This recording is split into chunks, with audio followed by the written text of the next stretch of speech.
लोकसभा चुनाव के आखिरी चरण की वोटिंग से पहले पीएम मोदी की धार्मिक यात्रा पर जमकर सियासी घमासान छिड़ा हुआ है। कांग्रेस समेत पूरा विपक्ष पीएम की यात्रा पर सवाल उठा रहा है, तो वहीं गृह मंत्री अमित शाह भी तमिलनाडु पहुंच गए हैं।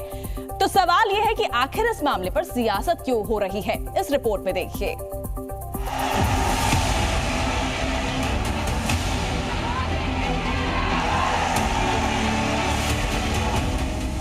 24 का संग्राम अंतिम दौर में पहुंच गया है। 7वें चरण की वोटिंग में अब महज एक दिन बाकी बचा है, लिहाजा बयानों का दौर और ज्यादा तल्ख हो गया है। इधर प्रधानमंत्री मोदी की मौन साधना पर राजनीति भी चरम पर है। पीएम मोदी कन्याकुमारी में विवेकानंद रॉक मेमोरियल में ध्यान में जुटे हुए हैं। कांग्रेस समेत पूरा विपक्ष पीएम मोदी की साधना को धांधली बताने में पीछे नहीं है। विपक्ष का आरोप है कि मोदी की साधना तपस्या का असर मतदान पर पड़ सकता है। ऐसे में विपक्षी दल चुनाव आयोग से एक्शन की मांग कर रहे हैं। प्रधानमंत्री जी ने 421 बार मंदिर मस्जिद मुस्लिम और बाकी धर्मों की बात की, समाज को बांटने की बात की।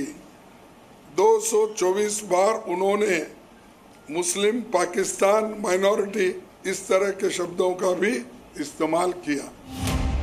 इधर बीजेपी ने कांग्रेस के सवालों पर पलटवार किया है। केंद्रीय मंत्री गिरिराज सिंह ने कहा कि नतीजों से पहले कांग्रेस हार मान चुकी है।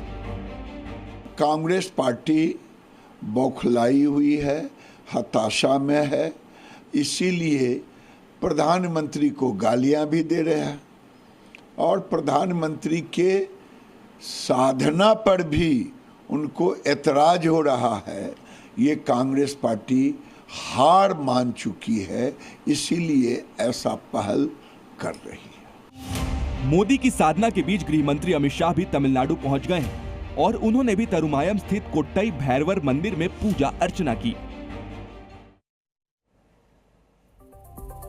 और चलिए अब आपको बताते हैं कि ये पहला मौका नहीं है जब लोकसभा चुनाव के आखिरी दौर की वोटिंग से पहले पीएम मोदी ध्यान के लिए धार्मिक यात्रा पर गए हों। साल 2014 में पीएम मोदी महाराष्ट्र के प्रतापगढ़ किले पहुंचे थे और वहां ध्यान लगाया था। 2019 में पीएम मोदी ने केदारनाथ की रुद्र गुफा में करीब 18 घंटे तक साधना की थी। तो वहीं अब 2024 में कन्याकुमारी के विवेकानंद रॉक में करीब 24 घंटे से भी ज्यादा समय तक वो ध्यान में लीन है। तो इस बार सवाल यहाँ पर कई उठ रहे हैं। विपक्ष लगातार सवाल उठा रहा है, तमाम तरह की बयानबाजी यहाँ पर हो रही है। देखिए, हर बार ऐसा देखा जाता है। पिछले 2 चुनाव में भी प्रधानमंत्री नरेंद्र मोदी लगातार देखिए वो ध्यान करते हुए नजर आए हैं।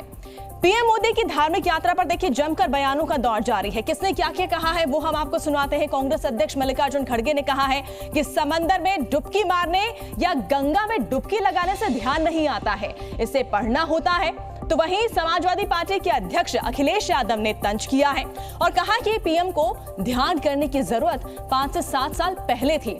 इधर संत समाज की ओर से रामलला मंदिर के मुख्य पुजारी आचार्य सत्येंद्र दास ने कहा है कि विपक्ष मोदी को तीसरी बार पीएम बनने से रोकने के लिए बेतुके बयान दे रहा है। जी न्यूज़।